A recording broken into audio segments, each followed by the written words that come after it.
So Mark, you've had some more time to reflect and analyse Saturday's game. Is it now a case of just reinforcing the positives that were on show? Yeah, I think so. It's not just about that, because at times you take the positives, which you got to, but it's reminding players as well about the wasn't very many, but the occasions where we maybe were sloppy, we didn't do our right jobs as well. So that's important, that we show the players, and not just on the grass, but through videos and talking to them as well. Giving them information that we are a little bit more, let's say, productive in what we do coming for the game tomorrow. Such as taking the extra pass in midfield like you spoke about after Saturday. Yeah, we can. It's I would say, and I hope I'm not doing our lads a disservice here, but sometimes when you go into a new club with a new set of players, they're very much hanging on to your every word, and they want to impress, and they almost get to a stage where they take you literally on everything, Yeah. So I keep saying, from what I've seen, they've got the ability. Good ability within the team, within the squad. So yes, we're giving them direction and we're giving them a game plan, but I love to see as well players, doing things sometimes off the cuff and doing the things that make them good players, So we give them information, as I say, repeating myself, we give them the information, but at the same time, go and play, go and express themselves. That's the key. Certainly, and obviously it's the very early stages of your tenure. Would you say that places are still up for grabs? So players who. Yeah, and I know. Funny how I've been talking to some of the when I call them squad players, it's because they didn't start at the weekend. But it's and they are wondering sometimes, where do they stand in things. And the only sort of real answer I could give to them this morning, Chris, was we're in a situation with like 2 games a week at the moment where it's very hard for myself and for Eddie to gauge the worth, if you like, of players in terms for us on the training ground, because a lot of times you look at so if I come in and you're 40 hours preparing for Saturday, we've had literally today 1 day really to prepare properly, because obviously yesterday was more about recovering. 1 day to prepare, so we're limited the amount of minutes we can actually get on the training ground to have a look at these guys, and I feel for them, because they want to impress and they want to show the new manager what they're about and what they can do. But all I've said to them is to make sure, I expect them to be physically ready, physically prepared, but make sure they are mentally prepared as well. It might be a little cameo that they get on the training ground, it might be a little flash or something that they do which sticks in my mind or Eddie's mind as well, that you think, well, actually, we can use him, and because I'm learning about them and they're learning about me. So they've just got to make sure that they're well prepared mentally and physically, that if they get a chance to show what they can do in a very short period of time, they can do it.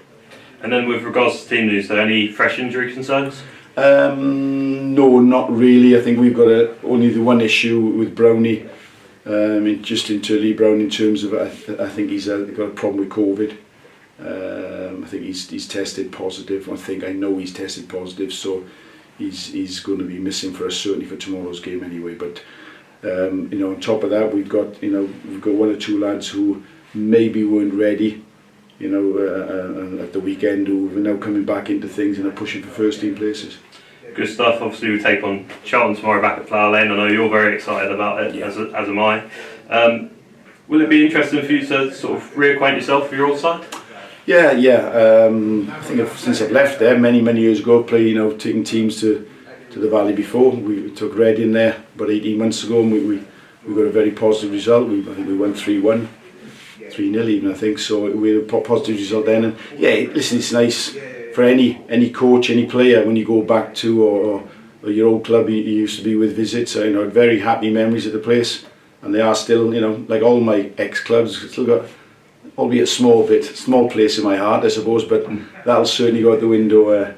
As I say, tomorrow night, it's we'll be fully focused, and nice to see perhaps one or 2 old faces, maybe in the admin staff certainly, or whatever, but no, it's in my heart to a certain degree, but that goes out the window tomorrow night. We've got to make no doubt that we get 3 points on the board. Absolutely, business as usual.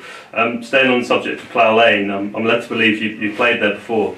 Played there a few times in the past.